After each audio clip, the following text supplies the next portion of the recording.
Hey everyone, I'm going to show you how to make a kimono sleeve from an existing pattern that you have.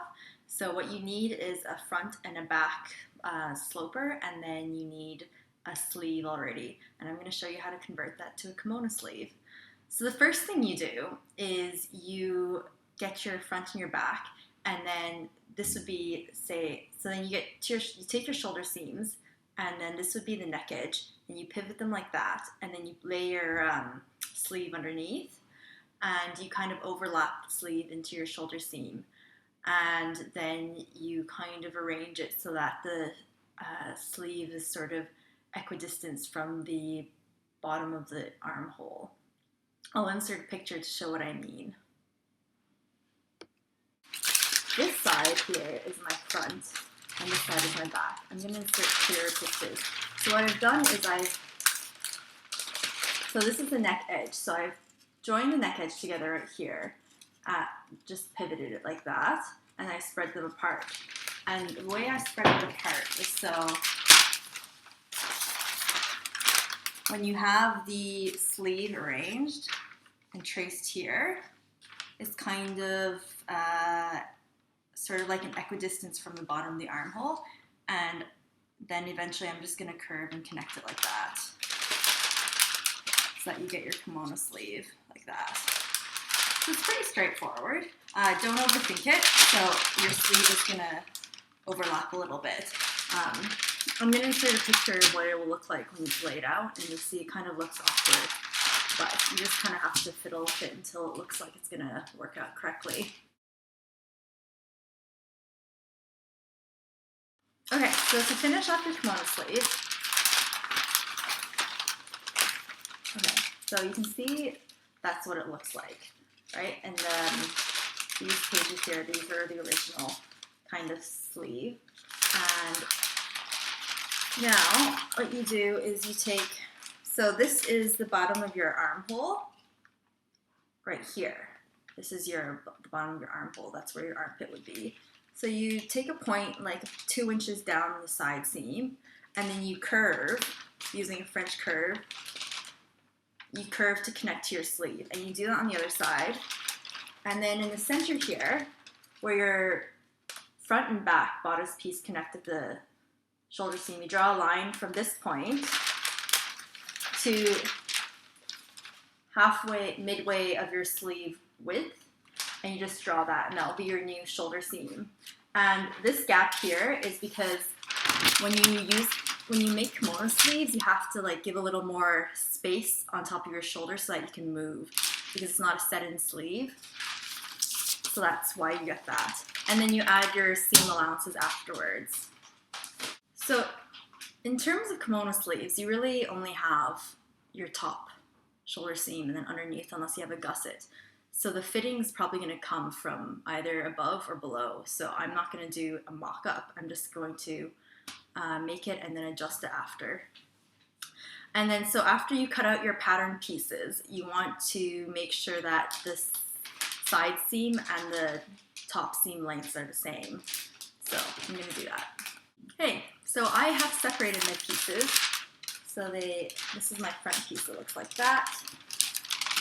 And this is my back piece. And so what I was saying is you want to make sure that the side seam is the same on both sides.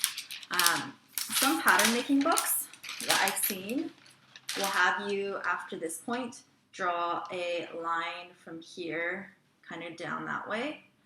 Okay, so I've changed my mind. I actually decided to slim the sleeve down a little bit from the top, and I just lay my French curve. So this is my shoulder seam here, and I started tapering a little bit past that. I just took the long side of my French curve. I took the French curve, and then I put the straight edge here, and then you can see it just shaved off a tiny bit, like that. And I did the same for the other side. Okay, so I'm making my top like 10 centimeters above the hip. So this is what it was like. The bottom part is the hip here. And I just fold it up. And then I can use this pattern again if I want to make like a kimono sleeve dress. I just have to extend it from the hip line. So it kind of saves a lot of work in the future. So in an effort to save fabric, I've decided to add a center back seam. So my center back is now in 2 pieces. Okay, I'm going to show you guys how I cut my fabric a lot of the times. So I put the pattern piece on top of my fabric and then I weight it down. These are little tins of food. And then I use a little piece of soap and then I trace the pattern. But I make sure to, it doesn't matter if your line is really thick, but you really want to make sure you get it right into the edge. So you kind of want to be pushing into your fabric a bit.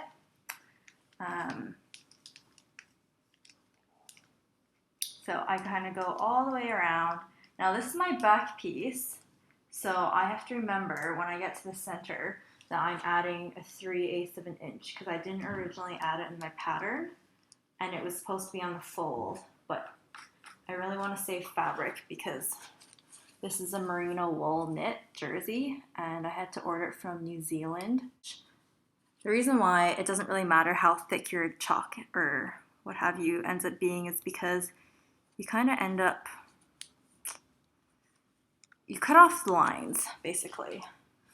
And so for the center, I'm going to use this to get a 3/8 of an inch. So I'm just going to use this to, so yeah, 3/8 of an inch is like a centimeter, pretty much. So I'm going to use a ruler. Lay it over on the edge, 3/8 of an inch side, push down, and draw with my chalk, because my center seam is straight, so I can just do this. And I actually like center back seams in general. They're good because if, I guess the more seams you have, the more opportunity you have to kind of fit things after. Because oftentimes I kind of, once I get to the sewing stage, it's not quite right. So anyhow, so I'm done tracing around this pattern piece. Very straightforward with that. Now you can kind of faintly, you can just faintly see the outlines. So I put my weights kind of back on to keep the pieces of fabric together. Now when I'm cutting, I cut inside the line. So I cut away the line. So that means you get the pattern piece. You really want to cut the line off. That's really very important.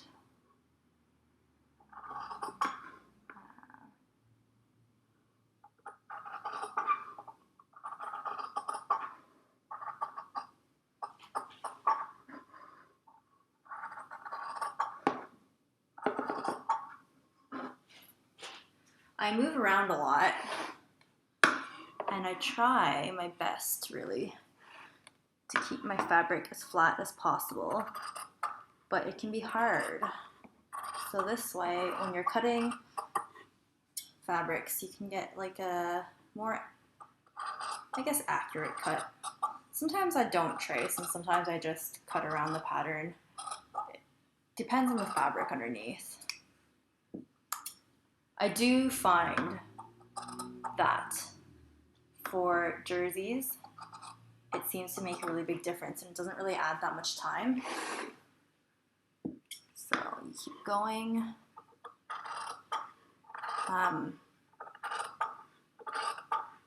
My biggest tip in cutting fabric is to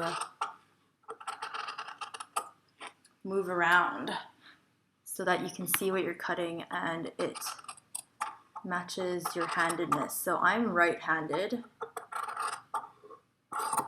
so whichever way I move is probably opposite to left-handed people. So I cut away my scrap there. And so I'm coming up from this way because I'm left-handed and I can see the line, or sorry, I'm right-handed and I can see the line on the left side of my scissors. And then you can hold down the side that you're cutting. That helps keep the fabric from going astray. Going.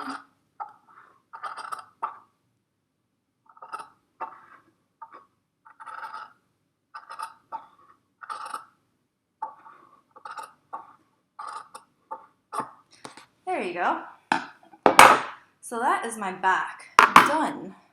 I'm gonna put my jars away.